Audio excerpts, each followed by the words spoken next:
This is Mayo Clinic Talks, a curated weekly podcast for physicians and healthcare providers.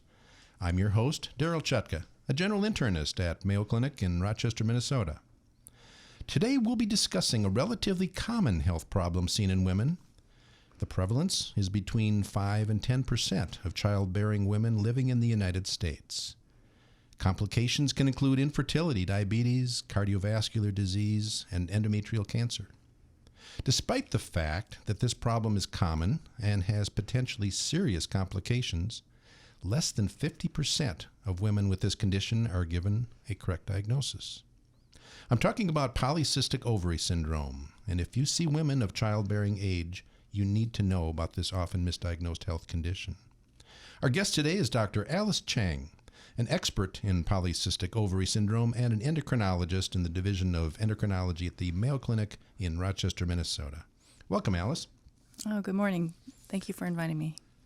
Well, let's start by talking about how patients present. What symptoms would make a healthcare provider suspect polycystic ovary syndrome? Well, that's a great question. It's often the first question I ask patients too is what led you to come to your provider for the diagnosis. And I get referrals from dermatologists regarding their acne or hair growth or even hair loss. So that's important to look for, that they can get male pattern hair loss as symptoms. Some are coming in with irregular periods, so that's the first signal that something is off. Others are getting evaluated by gynecology for infertility, and the diagnosis is raised there. So then they often circle back to either their primary care provider or to endocrine to sort of further evaluate whether they have the condition.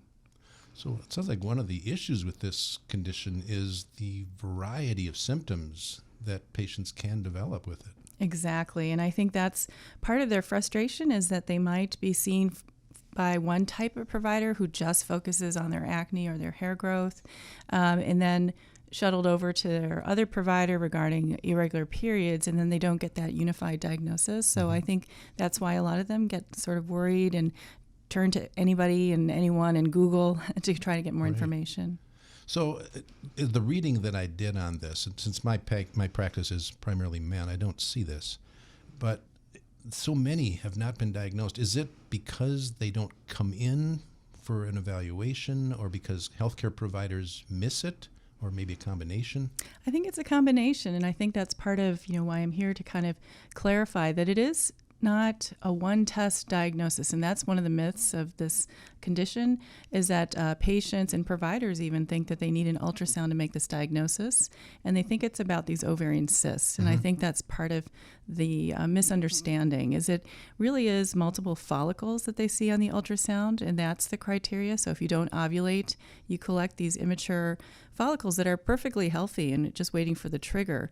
So that's one thing, is demystifying the idea that there's something wrong with the ovary and that you're going to get these painful cysts that will burst, and because that's not the condition. So then the criteria is something that I think providers have a hard time with because, for example, a woman might be on birth control pills. So the criteria for androgen excess, it's either or. It's significant symptoms, and so there's, if you want to get technical, you can use the Fairman-Galloway score, but significant hair growth on the body is one thing. And then if a woman's treating the hair growth, then you don't see it, and I think that's another part of the problem. But I usually go through with women, and I can tell exactly where the terminal hair follicles are because you can actually feel them. So they'll say, oh, it's across the face, on the jawline, down the chin. Those are kind of ways to sort of clarify how much they're affected because their testosterone levels don't have to be elevated. And then, for example, if they're treating their irregular periods with birth control pills, then when they do the blood testing, the testosterone levels will be normal because they're being treated. So then, I can see how it would be confusing for a provider. Well, do they have the criteria or not? And then when they don't really know and convey that to the patient, then the patient gets frustrated too because they really want to know, do I have this or not? It sounds scary. And so part of really a visit with a patient with PCOS is clarifying where they fit in the scheme and how you're going to treat it anyway, because the symptoms can be treated regardless of whether they have PCOS or not. And it sounds like some of the symptoms that these young women will experience are those that many get already, some acne, irregular menses, and I suspect they feel, well, maybe that's just normal for me. Right. Or they enjoy it. They don't want to have a period, so they don't really present. I think that's maybe clarifying at this point, the classic PCOS diagnosis, so when NIH did their studies or created a diagnosis that everyone could use for this research studies about insulin resistance, it's really irregular periods less than 9 periods per year. So that gives you a hard number to ask patients. And then the second criteria was, again, the excess androgen symptoms, either clinically significant symptoms with normal testosterone, and then the other could be that you actually detect it in the blood, but they don't have any symptoms. So that's a second criteria. And they only used those two back in those days. So I clarify that the severe PCOS, you have both of those criteria. So I think that's helpful in talking to patients, because if they don't have those criteria, they realize they could be more mildly affected. Mm-hmm. So I think that's helpful for most patients to kind of grasp onto.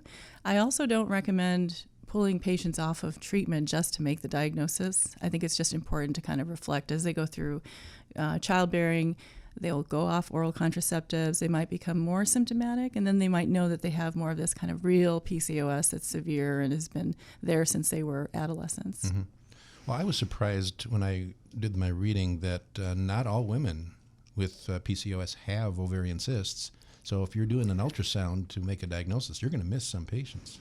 Right. Well, so that's again the criteria actually adds more. So if you go by the prevalence estimates that you gave, that was the classic NIH criteria, mm-hmm. but now that they expanded the 2 out of 3, so you add in the ultrasound, you probably are going to catch more women who are less symptomatic, actually, rather than the other way around, erring on the side of missing.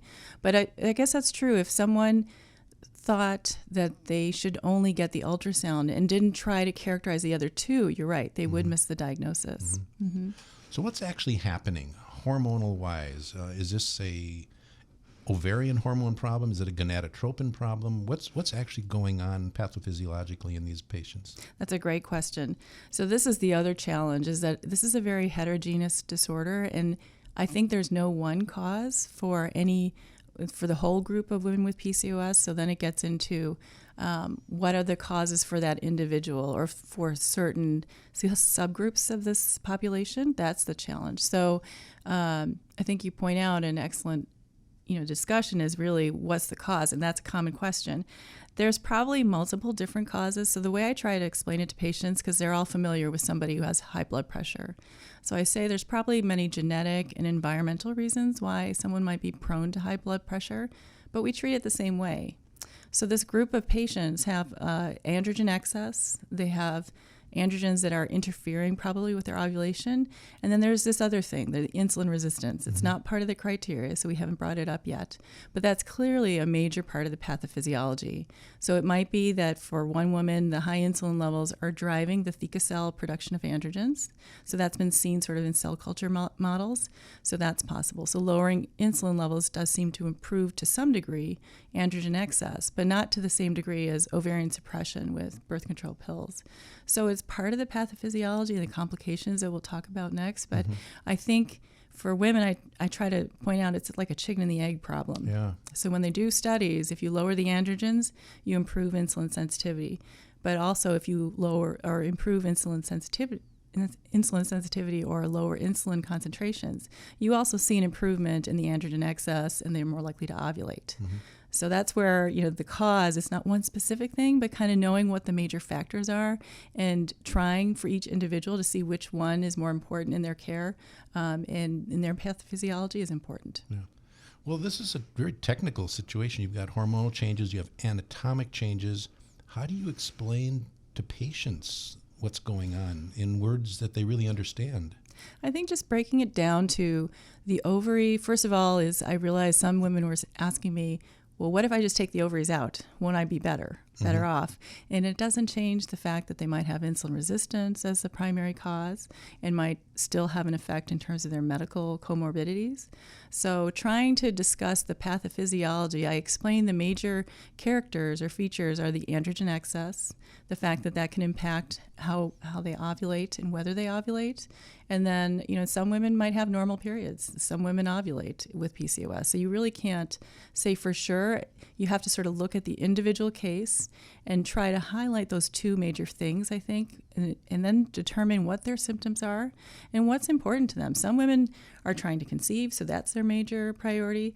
They don't care about the androgen excess symptoms. Other women are focused on the cosmetic and sort of how that affects their mood and their sense of self. So I think there's a lot of differences, and I know it can be confusing. We're talking about a lot of different things, but just focus on the individual patient and what their symptoms are and what it means to them. Because it can be different from one patient to the next. Exactly, yes. So is this a random health condition, or is there a genetic component to it? Well, there's certainly a genetic component in the sense that it can run in families, and there was even an interesting study looking that in the men in the family that they might have the insulin resistance and metabolic syndrome features, so there's probably a genetic component to it. I also look at drivers for risk factors. So in terms of diabetes risk, with the insulin resistance, you see a lot more prediabetes, and especially it's the impaired glucose tolerance. So I often encourage patients to get an oral glucose tolerance test at baseline just so they know if they have prediabetes. But the rates are, when you look at the population or the whole group, it's only about 7 or 8% develop diabetes. It's just that in young women, it's so rare. Right. But I talk to them about ethnicity and family history of diabetes as being a lot more important in their risk factor assessment than actually PCOS itself. So if you have a family history of diabetes, I think that's a lot more concerning, or something that we talk about prevention of diabetes with metformin in those cases. In terms of the ethnicity, I think that's a large driver, especially if you have a Native American ancestry or Hispanic. I think that's a lot more important, again, than being diagnosed with PCOS. Well, let's talk about some of the potential complications. You mentioned insulin resistance and diabetes.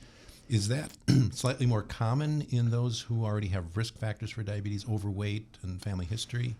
Exactly, but it's actually even above and beyond obesity. So you raise a good point. There's a lot of obesity in PCOS, overweight and obesity, and that's often a factor that can confound whether or not these risks are above and beyond the obesity.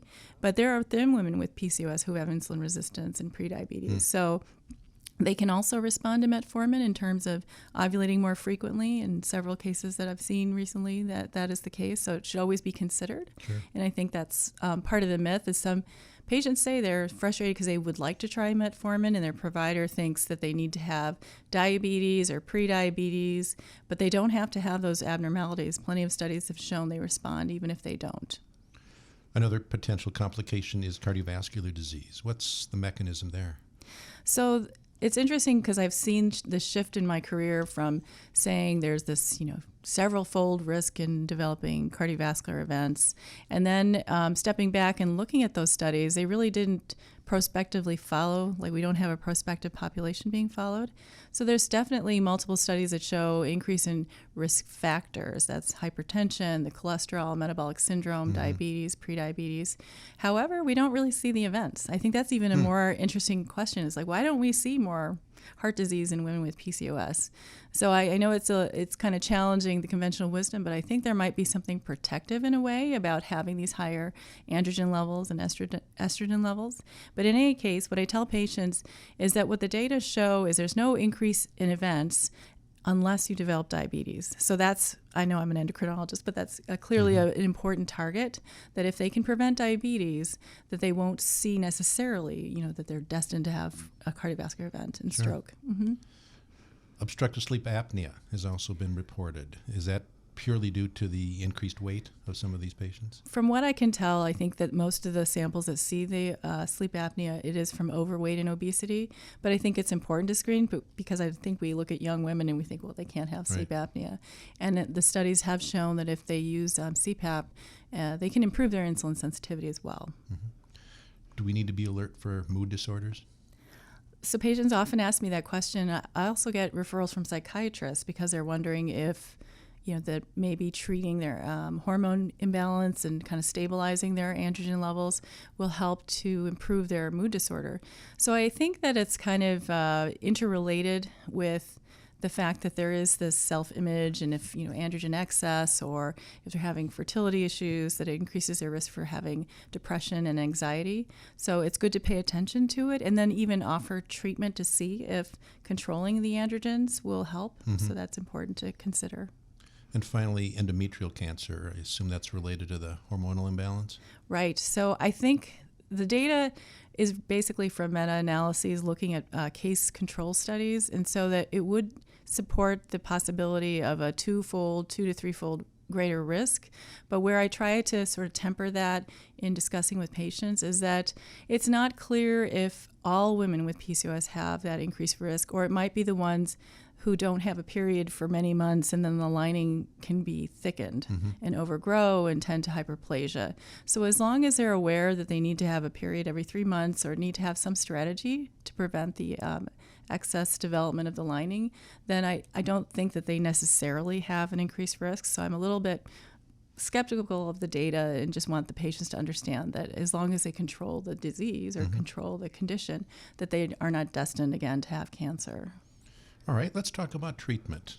This is a very diverse disease, and I suspect the treatment varies depending on the symptoms of the patient. But in general, what's the treatment? So then it always turns back to the patient. I say, what are your goals? What are your symptoms and what are your goals? And I think that's important for providers to realize, because sometimes patients feel like they get the message that if they don't take a treatment, if they don't take birth control pills, even if they're not symptomatic, that they're going to somehow make their disease worse or that things will progress. But we have to realize that many women don't want to be on birth control pills. So I think it's not an automatic treatment. It's the best treatment if you have androgen excess symptoms. So it will slow down hair growth. That's the other thing that's important, is setting expectations so the patients don't think that I take the treatment and all the hair is just going to fall off my body. Is that hair is slower, it's thinner, and that's enough for them. It's often enough for them to feel like things aren't getting worse or getting better and it's controllable. So birth control pills for androgen excess is first line. If you can't take birth control pills, spironolactone is actually an excellent drug, especially for acne. And it may help to slow down. It certainly helps slow down hair growth, and androgen levels will fall with it as well. So that's considered second line. The only downside is that you need to have another strategy because it can promote irregular bleeding of the lining if you don't have birth control pills, or something like a Mirena IUD is ideal with a combination of spironolactone. So that's a good option. Androgenetic hair loss is very challenging for patients because it may not respond to either of those treatments as well. So I've been using off-label finasteride sometimes in those cases, because certainly there was the indication for men for male pattern hair loss. So I think some women, if they don't respond to spironolactone. I should also mention that the dosings for spironolactone, I see a lot of patients come in and they're only on 25 milligrams of spironolactone. But guidelines would actually suggest you go right to 100 milligrams at the start. You check a potassium in a couple weeks just to make sure, and very rarely do I see that their potassium is affected. And then I tell them in 3 months, let me know if your symptoms are not optimally controlled, because we can then just go right up to 200. So I think that's the one other kind of pearl I would convey, is that you can be a little more aggressive in the treatment and that they will respond very well. So that's androgen excess. Then if a patient says that they just really don't like the irregularity of their bleeding, or they're not having a period every 3 months, then we talk about a couple different strategies. So birth control pills, again, would be ideal, and it certainly can be used for contraception. But then for the patients I was telling you about that don't want to be on birth control pills, strategy of prometrium, 100 milligrams for 10 days every 3 months is enough to just make sure the lining doesn't overgrow. So that's the woman who really doesn't have any androgen excess symptoms. Maybe their testosterone levels were elevated, but they would just like a strategy to prevent complications. Sure. What about the woman whose treatment goal is fertility and wants a successful pregnancy? Right. So then I vary it depending on their age and kind of discuss the data with them. For some women, they if they're obese and they know about lifestyle strategies being important, but I often encourage them to try metformin, especially if they're under the age of 30, because if they ovulate more frequently, that would be a better strategy in the long run, might also help them with their weight loss goals and the prevention of diabetes that we talked about. So that's one option. If they're over the age of 30 or pushing 35 especially, then I talk to them about the data that really show head-to-head clomiphene or Clomid does better than metformin. And then now the aromatase inhibitors, letrozole, are being encouraged because they did better than clomiphene in trials. So that the data would support that they should really go directly to a reproductive endocrinologist for those strategies. But I like the idea, if you have some time or the ability to even discuss with patient and pre-plan. So when you go off your oral contraceptives, this is another thing to kind of time is that they don't realize that in the first 3 to 6 months, they're more likely to ovulate because the androgens haven't started to rise yet. So I talked to them about really getting ready to go instead of waiting a year. And then the second thing would be you could start the metformin before they stop the birth control pills. So those are the kind of things that we as providers in internal medicine or family, primary care providers could offer. But then just realizing that the better strategies for someone who's really approaching their middle 30s would be to really go right to reproductive endocrinology. And they should know, though, that they're more likely to have better outcomes than someone without PCOS because they have those multiple follicles just waiting for the trigger. It's just that they have a higher risk for multiple pregnancy, and they can have the hyperstimulation syndrome as well. So that's important for them to realize. So what happens at menopause?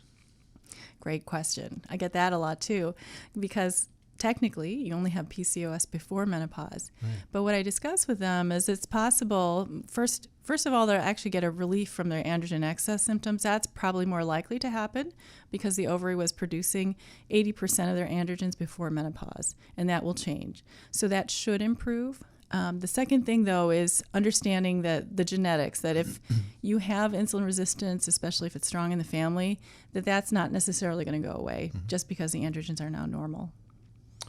Well, you've covered a lot of ground.